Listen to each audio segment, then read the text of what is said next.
Hey, everybody, welcome back to the podcast. You're listening to the longest running superhero role playing game on Earth. I'm your host, the Game Master, and in this one, we're doing G.I. Joe versus Terminator. But before we get into it, smash like, make sure you're subscribed, and leave us a comment. That helps us out with the YouTube algorithm, but also we love to hear from you guys. We have an awesome community here, and that's thanks to you. So thank you so much for being here. So, as of me recording this, it's a Monday morning, and we played this game over the weekend. A lot of the games that we've been running recently have been just super complicated. They've had a lot of moving parts. This was kind of refreshing in the sense that it was the polar opposite. It was just a straightforward shoot 'em up. So the prologue was we had a small group of GI Joes, and it is Snake Eyes, Scarlet, and Jinx. And they've got this mail truck from the last adventure, and they use the disguise skill from GURPS. We ran this one in GURPS, third edition, by the way, and it's with house rules. But at any rate, so they infiltrate this military base. And so when they pull up in the mail truck, Jinx is driving and she is dressed like a postal worker, basically. And then Scarlet is in a bag, like a mail bag, behind her, stuff like that. And so then Jinx, she rolls versus the disguise skill to try to look like what she's trying to look like.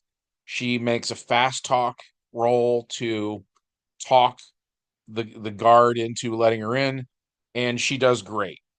We roll versus her appropriate skills. We roll versus his IQ to do a contest between the two to see who succeeded by more. So she succeeded by way more with all of this stuff that she was doing. And I mean, really that carried on for a while. They go in, Jinx asks to use their restroom while she's there.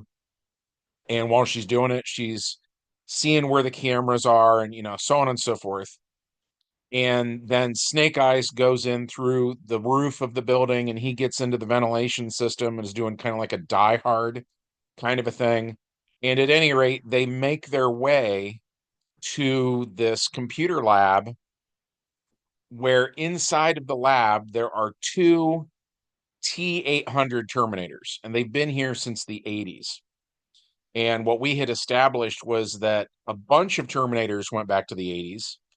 And then when the events of Terminator 2 took place and that future had been averted, that there were still Terminators floating around that wanted to sort of correct course and get things back on track. So two of the scientists in this room are actually T-800s.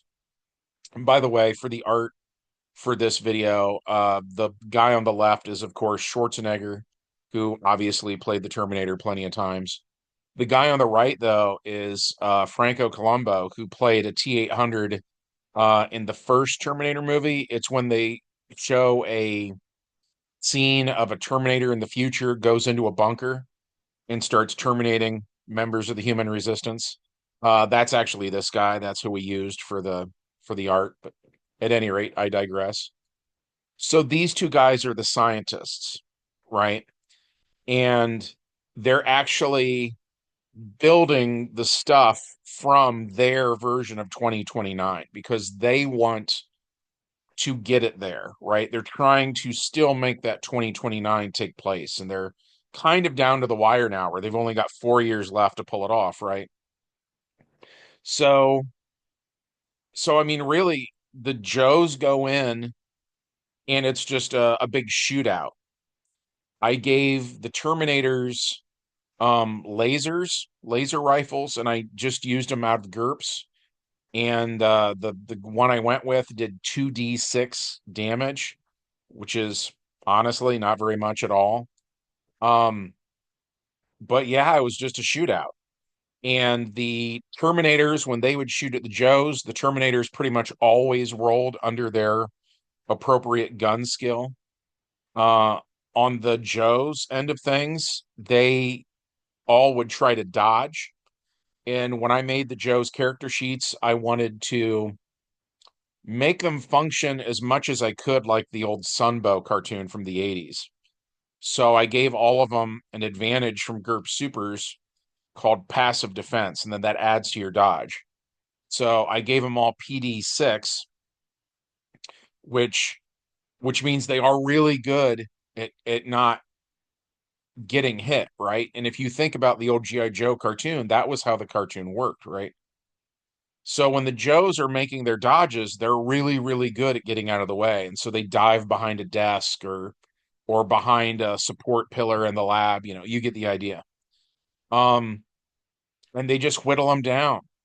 They just keep shooting the Terminators until eventually the Terminators run out of hit points. For the Terminator stats, by the way, I went to a page called writeups.org. They actually have stats for DC Heroes characters, where fans make them. Um, and I want to say they gave the Terminator a body of 9, I think. I don't have it in front of me now, but we just converted that into GURPS, whatever it was. And so the GURPS hit points, I think, were like 113 hit points. And that's a lot because the average human being in GURPS has like 10 hit points, right? So they were pretty tough and it just took forever.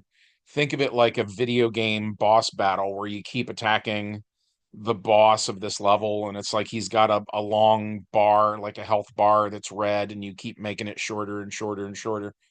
That's basically what they did.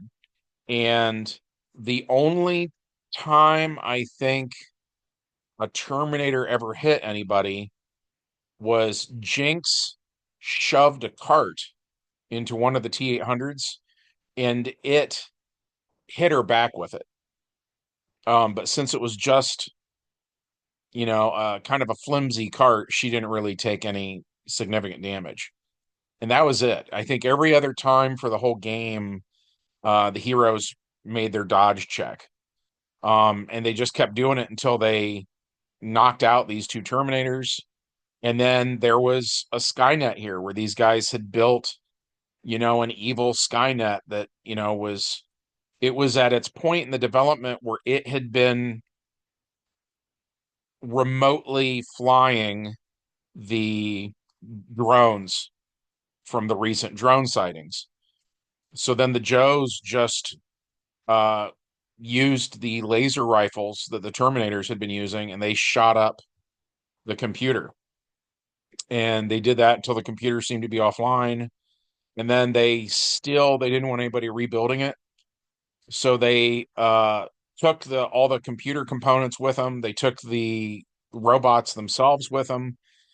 And then the epilogue of the game session was they basically do what we saw at the end of Terminator 2, which is they go to a steelworks and they throw all that stuff into the metal to melt it down. So as of right now, the Joes think that they have finally totally averted the bad version of 2029, and the Terminator stories in our game world seem like they're finally over. Um, but yeah, that was it. That was the whole game session. I can't really think of anything else to add.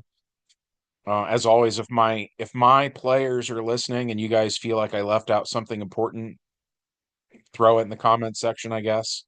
For everybody else, uh, we love it when you guys leave comments too.